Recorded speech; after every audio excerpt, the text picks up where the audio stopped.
Final de semana de eleições para o Conselho Tutelar em todo o país, e você vai ver também. Preço dos alimentos sofre aumento devido às oscilações climáticas. Teletrabalho entra em discussão na questão industrial.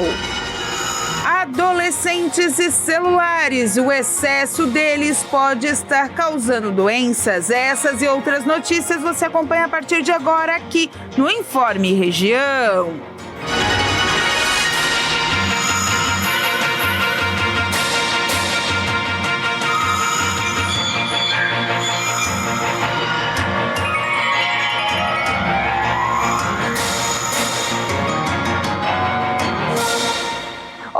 Da tarde, mais 16 minutos, estamos chegando com mais um Informe Região nessa sexta-feira de temperatura amena, o vento brando aqui pelo sul do estado, nada de muito alarmante, mas vem chuva no final de semana, pelo menos é a previsão do tempo para amanhã, já no sábado, chegar uma chuva um pouco mais intensa a partir ali das 10 horas da manhã em todo o estado. Então, ficam os alertas de sempre, né, que o pessoal tem que tomar cuidado aí com o excesso de chuvas. A gente sabe que ainda o solo está encharcado, só 2 dias, né, que a gente está sem precipitação nenhuma aqui no estado, então tem muitas áreas que ainda nem secou esse solo, porque também não deu aquele calorão, né, não deu o calor suficiente para fazer a secagem total do solo. Então, ficar bem atento, rachaduras, deslocamento de terra, e por causa dessa água toda, por conta dessa água toda, tem uma comunidade entre Praia Grande e Jacinto Machado que está sofrendo horrores por lá,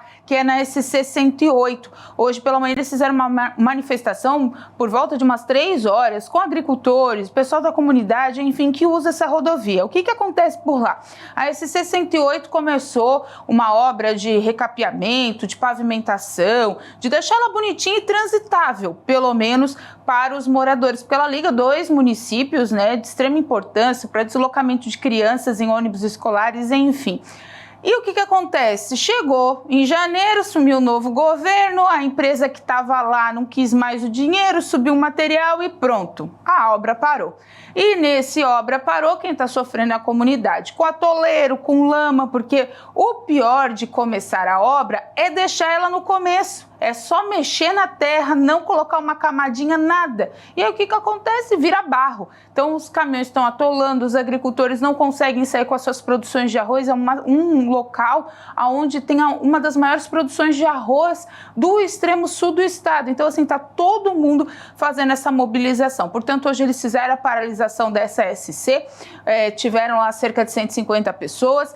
Depois da manifestação, o secretário Ademir Honorato, que é da Secretaria do Estado de Infraestrutura, informou que essa obra já está naquele plano, naquele pacote do governo do estado, o SC Obras, né, que vai recapear e vai arrumar aí as obras que estão pela metade. Ela é a segunda da listagem, né, que foi apresentada, inclusive a gente passou essa informação aqui, ela é a segunda dessa listagem de extrema importância, só que a Procuradoria-Geral da União do Estado, melhor dizendo, tem que liberar a licitação. De acordo com o secretário, essa licitação será liberada ainda essa semana. Então, portanto, semana que vem, né? Comecinho de outubro, né? Hoje encerra a semana. Então, portanto, a comunidade de Jacinto e Praia Grande começa a respirar aliviada, mas no final das contas é só quando a obra voltar aí ao seu eixo normal. Tomara que aconteça logo, porque a comunidade está sofrendo bastante. Mas depois vem chuva, vem sol, tudo culpa do El Niño, e se depender dele, os alimentos vão ficar mais caros nos próximos meses. O fenômeno atmosférico provocou uma verdadeira bagunça no sistema atmosférico do planeta. O relatório trimestral de inflação realizado pelo Banco Central mostrou que a tendência de queda nos preços dos alimentos devem ser substituídas pela alta nos preços. Os fatores climáticos foram os principais responsáveis por essa alta. A situação será semelhante ao que aconteceu no início da pandemia da Covid-19, quando os preços estavam estabilizados, mas por conta da crise sanitária e uma série de incertezas no mercado, começou a subir. Dessa forma, o Banco Central espera que no curto prazo, os impactos do El Niño se manifestem em preços mais elevados de produtos in natura, sensíveis a temperaturas mais altas e chuvas mais intensas e irregulares. Já em nível global, existem evidências de que o El Niño tenha impacto negativo sobre a produtividade de culturas de milho, arroz e trigo. E não é só o Banco Central que fez alerta para a possível alta de preços. A Associação Brasileira de Supermercados também comunicou que os eventos climáticos extremos se tornaram um ponto de atenção e, eventualmente, podem afetar os preços dos produtos. De acordo com a associação, a recente onda de calor nas regiões Sudeste e Centro-Oeste resultou em uma maior tensão por parte do setor, que concentrou esforços adicionais em logística. Até o momento, o setor não registrou impactos em oferta ou preços dos produtos. Por outro lado, um alimento deve ser beneficiado em meio a tudo isso, e seu preço pode cair nos próximos meses: o ovo. O valor do alimento, muitas vezes usado para substituir a carne, deve ser impactado e agradar o bolso do consumidor. Tudo isso se explica pois as altas temperaturas, combinadas com a maior oferta das granjas, tornou mais barato os ovos, em meio a uma estratégia dos produtores para reduzir os estoques. A pressa se deve à influência do calor na produção de ovos. Com o calor, elas ficam mais estressadas e tendem a botar ovos menores e com cascas mais frágeis, o que faz o alimento ficar mais barato. Após a divulgação de dados sobre a queda repentina do home office, um outro levantamento mostrou que quase 48% das empresas industriais brasileiras se utilizavam de uma outra modalidade parecida, o teletrabalho. Os termos podem parecer a mesma coisa, mas existe uma diferença grande entre as modalidades de home office e teletrabalho. Home office existe um controle de jornada, tendo horários de trabalho, de descanso, hora extra, entre outros. Já no teletrabalho não tem controle, podendo ser executado a qualquer hora do dia e em qualquer momento. Dessa forma, a pesquisa Pintec Semestral 2022, realizada pelo IBGE em parceria com a Agência Brasileira de Desenvolvimento Industrial e a Universidade Federal do Rio de Janeiro, mostrou que no ano passado, 47,8% das empresas industriais com 100 ou mais trabalhadores ocupados contavam com o teletrabalho em pelo menos um grau de suas estruturas. A metodologia da pesquisa considera que o teletrabalho está associado à prestação de serviços preponderantemente fora das suas dependências do empregador, a partir do uso de tecnologias de informação e comunicação. Dentre as áreas em que essas modalidades mais são usadas estão a administração, com 94,5%, a comercialização, com 85,7%, e o desenvolvimento de projetos, com 71,4%. De acordo com a pesquisa, o movimento só foi possível por conta das facilidades e desenvolvimento tecnológico, tanto das empresas quanto dos trabalhadores, que puderam resolver diversas questões estando de casa. De acordo com a pesquisa, o movimento só foi possível por conta das facilidades e desenvolvimento tecnológico, tanto das empresas quanto dos trabalhadores, que puderam resolver diversas questões estando em casa. Vale lembrar que as estatísticas divulgadas são consideradas experimentais e não há dados comparáveis de períodos anteriores a 2022. O Brasil é solidário até na doação de órgãos. Santa Catarina, por exemplo, é o estado que mais realiza transplantes no país, mas ainda há uma fila muito grande para ser contemplada. Dia 27 de setembro é a data nacional da doação de órgãos e o país celebra com uma boa notícia. Mais de 6.000 transplantes foram realizados só nesse ano. No entanto, mais de 40.000 pacientes ainda estão à espera de um órgão, de acordo com o Ministério da Saúde. Desses, 92% aguardam por um rim. O país nunca viu tanta doação de órgãos como no primeiro semestre desse ano, 16% a mais do que no mesmo período do ano passado. Pela legislação brasileira, a doação só acontece se o paciente tiver o diagnóstico de morte cerebral e se a família autorizar. A data, celebrada na quarta-feira, tem como objetivo conscientizar a sociedade sobre a importância desse gesto e, ao mesmo tempo, fazer com que as pessoas conversem com seus familiares e amigos sobre o assunto. A seguir, o excesso do uso de smartphones e a saúde dos adolescentes.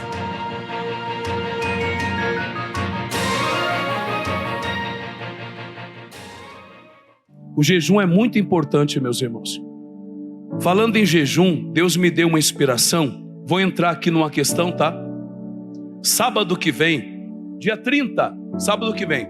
Pessoal, sábado que vem, dia 30, eu quero fazer um culto aqui, sábado, tá? Sábado de manhã.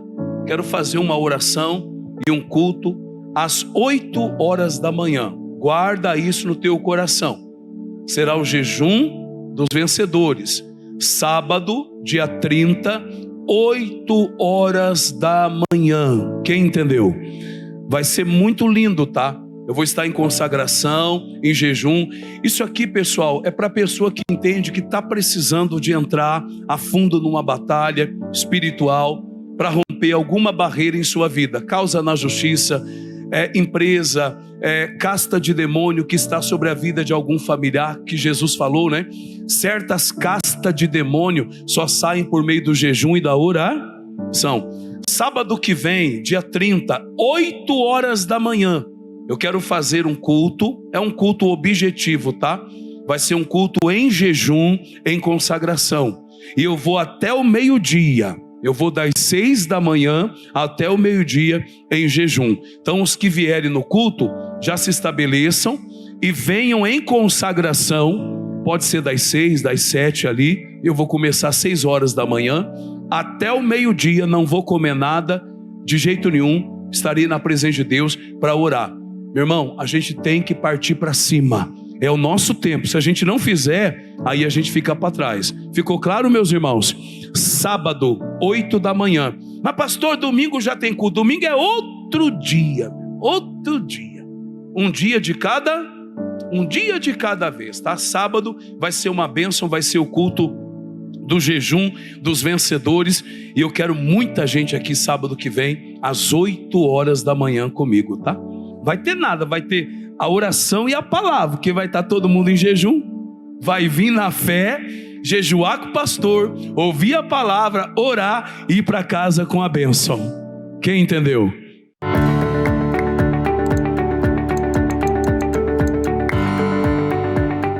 Tudo que Deus vai ensinar você é no caminho da sabedoria. Ele não vai perder tempo de falar outras coisas que ele não tem tempo a perder. Dirige o universo todo. E quando ele fala ao seu coração, você percebe que a palavra está tocando em você, é Deus lhe dando aquele recado. Ali naquela hora você tem o testemunho de Deus. Agarre aquilo que você entendeu, porque aquilo ali é seu para sempre. Os dons de Deus são irrevogáveis.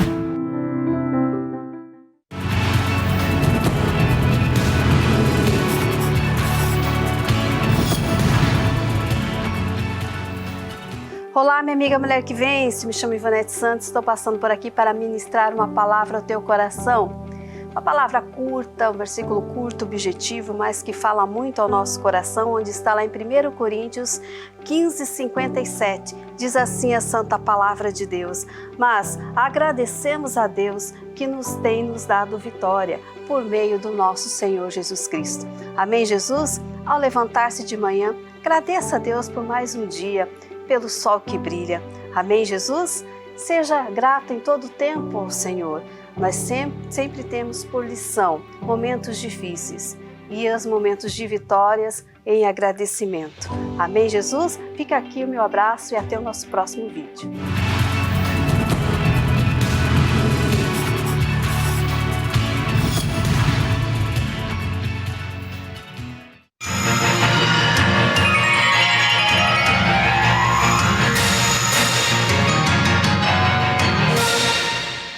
Ontem, a Polícia Federal realizou a Operação Minotauro, com o objetivo de combater uma organização criminosa que coordena um grande esquema de vendas ilegais de anabolizantes. 3 pessoas foram presas, 2 delas em São José dos Campos e uma em Guaratinguetá, cidades do interior de São Paulo. As prisões aconteceram pois o trio tinha um depósito para expor e vender os anabolizantes sem registro. Em São José dos Campos, a polícia também descobriu um laboratório onde eram produzidos os anabolizantes com matéria-prima vinda da China e da Holanda. Diversas caixas de produtos com venda proibida no Brasil foram apreendidas. Além das prisões, outros 22 mandados de busca e apreensão foram cumpridos em 6 estados brasileiros. Além dos mandados, foram decretadas medidas judiciais de bloqueio de perfis dos investigados no Instagram, utilizados para publicidade e comercialização de anabolizantes, com retirada de postagens relacionadas aos fatos apurados nas redes sociais, além do bloqueio de contas bancárias dos investigados. A polícia já vinha investigando o grupo de criminosos há pelo menos 6 meses, após encomendas enviadas da Holanda e da China serem apreendidas pela Receita Federal em Curitiba, no Paraná. De acordo com a Polícia Federal, um dos suspeitos do comércio ilegal no Rio de Janeiro movimentou R$500 mil em um período de 2 meses. Os destinos das vendas eram cidades de São Paulo, Rio de Janeiro, Paraná, Minas Gerais e Pernambuco. Caso as suspeitas sejam confirmadas, os investigados podem responder pelos crimes de falsificação, corrupção, adulteração de produtos destinados a fins terapêuticos ou medicinais e associação criminosa. As penas podem chegar a 18 anos de prisão. E a taxa de desemprego no Brasil foi de 7,8% no trimestre móvel terminado em agosto. Esses dados são da Pesquisa Nacional por Amostra de Domicílios, o PNAD Contínua, que foi divulgado agora pela manhã pelo Instituto Brasileiro de Geografia e Estatística, o IBGE. Em relação ao trimestre imediatamente anterior, entre março e maio, o período traz redução de 0,5 pontos percentuais ou de 0,3 na taxa de desocupação. No mesmo trimestre de 2022, a taxa era de 8,9. A taxa trimestral é a menor desde fevereiro de 2015, quando chegou a 7,5%. Com os resultados deste trimestre, o número absoluto de desocupados teve baixa de 5,9 contra o trimestre anterior, chegando a 8,4 milhões de pessoas. O país chegou ao menor contingente de desocupados em números absolutos desde o trimestre móvel encerrado em junho de 2015, com 8,5 milhões de desocupados no país. E mudando um pouquinho de assunto, os adolescentes recebem mais de 200 notificações no celular por dia. E os efeitos disso no cérebro preocupam. Especialistas alertam que o excesso do uso do smartphone pode causar problemas no desenvolvimento dos jovens.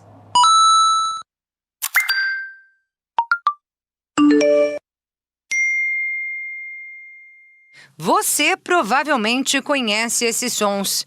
Eles são usados em notificações de smartphones para novas publicações, marcações, mensagens e outros avisos. E a quantidade de alertas só aumenta, inclusive nos aparelhos de pessoas muito jovens.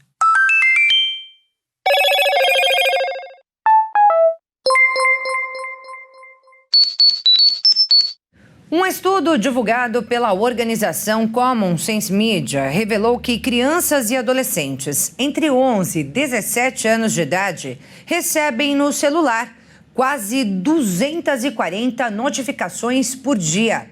Em alguns casos, ainda segundo o levantamento, os alertas chegam a 5.000 em apenas 24 horas. O grande problema é que nessa faixa etária, o cérebro ainda está em desenvolvimento. Por isso, essa quantidade excessiva de avisos, de acordo com especialistas, pode ser bastante prejudicial.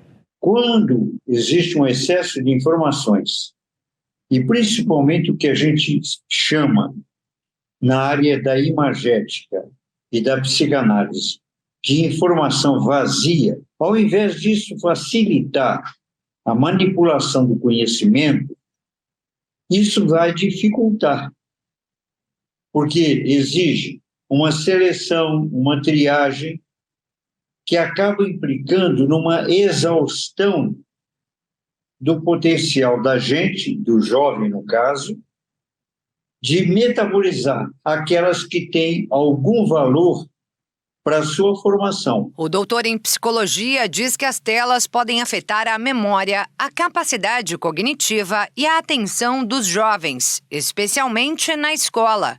Segundo a pesquisa, pelo menos 1/4 das notificações chegam em horário escolar e promovem distração aos estudantes. O levantamento também revelou que os adolescentes verificam o smartphone, em média, mais de 100 vezes por dia, o que para o especialista pode se tornar vício e gerar problemas de saúde mental. E desloca você do aqui e do agora, desloca você da vivência existencial do presente. Você deixa de aproveitar aquilo que a sua experiência instantânea, corpórea, esteja vivendo. A pesquisa mostrou que as principais distrações de crianças e adolescentes no celular são as redes sociais. Segundo o estudo, eles gastam de 2 a 7 horas por dia observando esses conteúdos, o que tem prejudicado inclusive o sono, já que 59% dos entrevistados afirmaram ficar online entre meia-noite e 5 horas da manhã. Período que deveria ser dedicado ao descanso, revitalização do organismo e desenvolvimento do cérebro. Portanto, o doutor recomenda desligar as notificações e até o smartphone durante a noite e gerenciar o tempo dedicado ao aparelho ao longo do dia. Você reserva para o celular momentos específicos durante o dia para aproveitá-lo de maneira a mais intensa que você puder. E isso está ligado a algo de mais amplo. Não perca tempo. Perder tempo é perder vida. Menos telas, né, gente? Mais vida, mais ação. A seguir, final de semana, tem eleição do Conselho Tutelar em todo o país.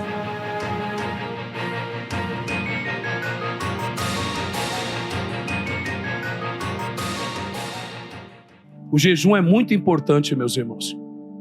Falando em jejum, Deus me deu uma inspiração. Vou entrar aqui numa questão, tá? Sábado que vem, dia 30, sábado que vem. Pessoal, sábado que vem, dia 30, eu quero fazer um culto aqui, sábado, tá? Sábado de manhã. Quero fazer uma oração e um culto às 8 horas da manhã. Guarda isso no teu coração. Será o jejum dos vencedores.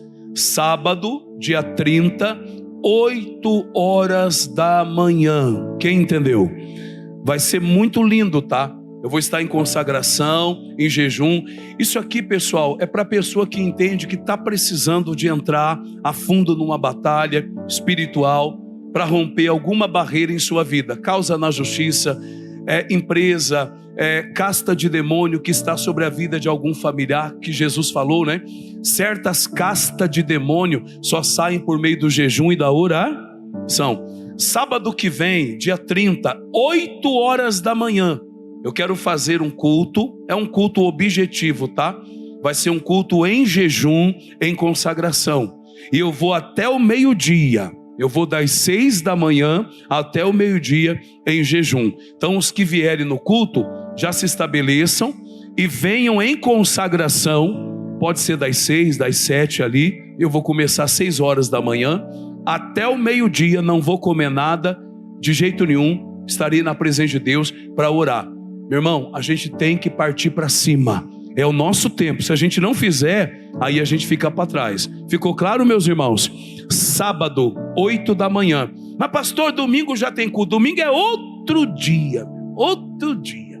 Um dia de cada vez, tá? Sábado vai ser uma bênção, vai ser o culto do jejum dos vencedores.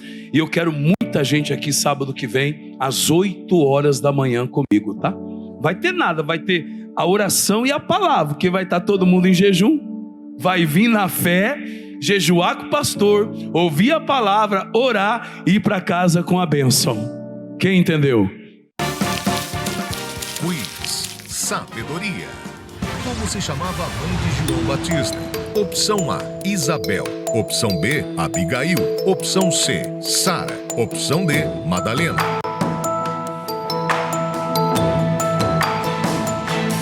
A resposta certa é a opção A, Isabel.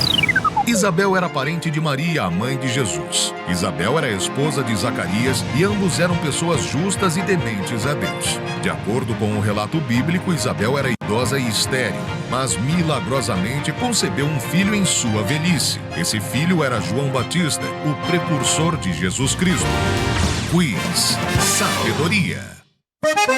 Santa Catarina é um estado peculiar. Situado na região sul do Brasil, surpreende pela variedade das paisagens naturais e riqueza ambiental.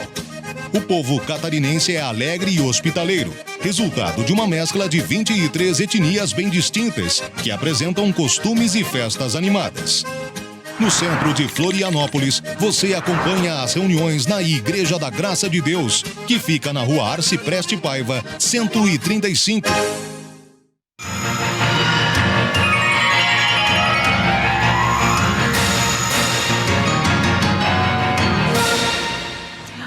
Epilepsia, uma alteração temporária irreversível do funcionamento do cérebro que atinge quase 50 milhões de pessoas no mundo todo, agora pode ser mais compreendida. Um estudo realizado no mundo inteiro poderá melhorar o diagnóstico e também o tratamento. Um trabalho publicado na revista Nature Genetics está sendo considerado o maior estudo genético sobre epilepsias do mundo. Coordenado por um consórcio da Liga Internacional contra a Epilepsia, o trabalho envolveu mais de 350 cientistas. Além disso, a pesquisa comparou dados de quase 30 mil pessoas com a doença aos de outros 52.500 indivíduos controle. E o Brasil também teve participação no caso, sendo o único representante da América Latina. O motivo é que no nosso país existem cerca de 2 milhões de pessoas com a doença. Dessa forma, o estudo revela alterações específicas do DNA que sinalizam maior risco para o distúrbio cerebral. A identificação dessas alterações permitirá melhorar o diagnóstico e avançar na possibilidade de novos tratamentos para a doença. Os especialistas confirmaram alguns pontos que já eram de conhecimento do mundo científico, como, por exemplo, a epilepsia ser hereditária e sem cura. Contudo, novos detalhes foram trazidos para o debate sobre a doença. Os pesquisadores identificaram 26 áreas distintas do genoma que estão ligadas à epilepsia, com 29 genes que provavelmente desempenham um importante papel no distúrbio. Desse total de genes, 17 foram associados à epilepsia pela primeira vez. Sabendo disso, os pesquisadores estão propondo algumas medicações que normalmente são usadas para outras situações, mas agem sobre os genes de risco para a epilepsia apontados no estudo. A epilepsia provoca crises convulsivas, chegando, em casos mais graves, a 40 ou 50 convulsões por dia, com perda de sentido e queda. As crises não controladas, além de ter impacto na rotina do paciente, são um grave risco de morte súbita e prematura. A importância desse estudo é que agora essa descoberta do quadro genético fornece pistas para entender as várias síndromes. E nesse final de semana será realizada em todo o país, no domingo, dia 1º, a votação que elegerá os novos conselheiros tutelares das cidades. O processo é unificado e ocorre nos mesmos moldes da eleição realizada pelo Supremo Tribunal Eleitoral. E sobre isso veio aqui o estúdio da TV Primavera para esclarecer mais sobre esse processo o presidente do CMDCA de Criciúma. Então, sobre esse assunto da votação do Conselho Tutelar, eu estou do lado do Luciano Mendes, ele que é o presidente do Conselho Municipal do Direito da Criança e do Adolescente aqui de Criciúma e vai falar um pouquinho para a gente dessa estrutura. Luciano, é unificado, então o Brasil inteiro vai fazer o mesmo processo nesse domingo, dentro daquele horário tradicional da eleição, e o sistema é realmente eleitoral, né? Com urna, com tudo certinho, é isso, né?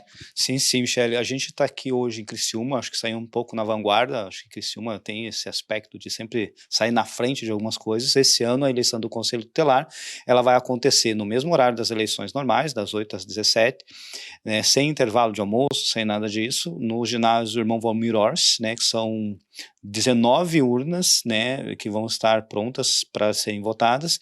E a novidade, esse ano é urna eletrônica, então o candidato, né, ao Conselho Tutelar, ele está com seu nome, a sua identificação e a sua fotinho lá, né, na urna eletrônica, onde o eleitor vai poder sim fazer o seu voto naquele candidato de preferência, e o resultado também sai de forma mais rápida e aí, possivelmente de forma mais fácil de fazer uma auditoria ou auditar os votos desses candidatos ao Conselho Tutelar. Como você disse, é uma forma inédita, né, de fazer essa eleição e vocês vão ter ali tudo na hora. Então, se tiver alguma dúvida, já se esclarece e já se sabe quem são os 10 titulares que vão assumir o cargo. Isso mesmo. Então, a ideia é que a gente facilite esse processo, não só para a comunidade que vai votar, mas para o próprio candidato ao Conselho Tutelar, que às vezes demorava ali umas 4 ou 5 horas para que a gente entregasse os resultados, né, e às vezes não era nem no mesmo dia. E a ideia agora é realmente entregar no mesmo dia, esses candidatos realmente saberem quem são os eleitos, os 10 candidatos mais votados serão os titulares, né, e o restante ficará como suplente. Hoje nós temos 16 candidatos aptos a serem votados, e desses 16, 10 serão titulares e assumirão a partir do ano de 2024. Para o pessoal entender a importância dessa votação, a importância de se eleger, o que faz um conselheiro tutelar? Bom, acho que primeiro a população ela tem que entender que o Conselho Tutelar realmente é um órgão de defesa e garantia de direitos da criança e do adolescente, onde ele garante a posição estabelecida no Estatuto da Criança e do Adolescente. O que o conselheiro tutelar faz? Por exemplo, um caso de negligência escolar. Digamos, a escola deixou de oferecer a matrícula ou nega a matrícula para aquele estudante. O Conselho Tutelar que vai atuar em cima dessa condição. Ou uma criança passou por uma situação de violência e ela precisa ser acolhida ou precisa ser, de repente, encaminhada para a rede de socioassistencial. Quem vai fazer esse processo é o Conselho Tutelar. Então, independe do nível de escolaridade, independe do nível social, o Conselho Tutelar sempre vai estar atuando para que essa criança não seja negligenciada no seu processo e no seu direito.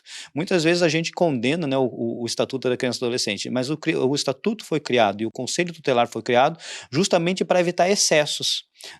O que seriam esses excessos? Por exemplo, quando as crianças sofrem uma violência familiar, às vezes ela chega no hospital e quem vai garantir que essa criança realmente seja protegida? Às vezes não se tem. Então o Estatuto ele veio justamente para evitar esses excessos e quem vai cumprir com o que está escrito no Estatuto é o Conselho Tutelar.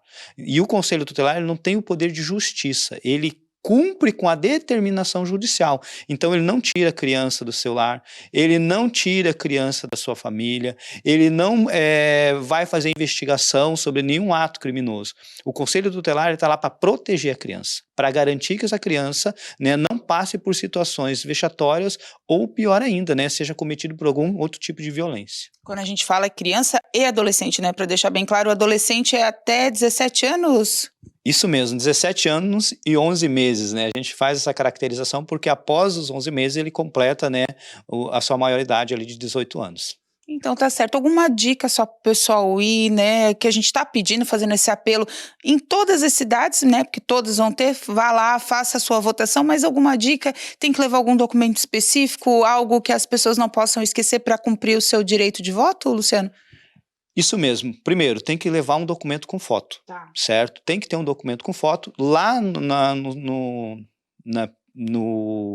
os candidatos que estarão lá, certo? Ele vai verificar numa lista e após a verificação na lista ele entra para votar. Então vai ter o mesário, vai ter o fiscal de urna, então eles vão ter a possibilidade, né, de tirar essa dúvida. O que a gente está pedindo?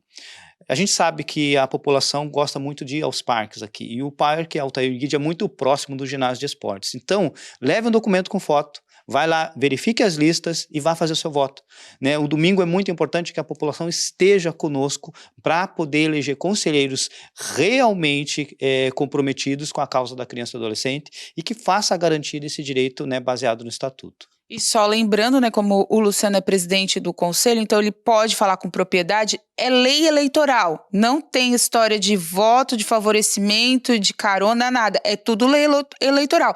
Viu alguma coisa errada, como na eleição para prefeito, para presidente, enfim, denuncia.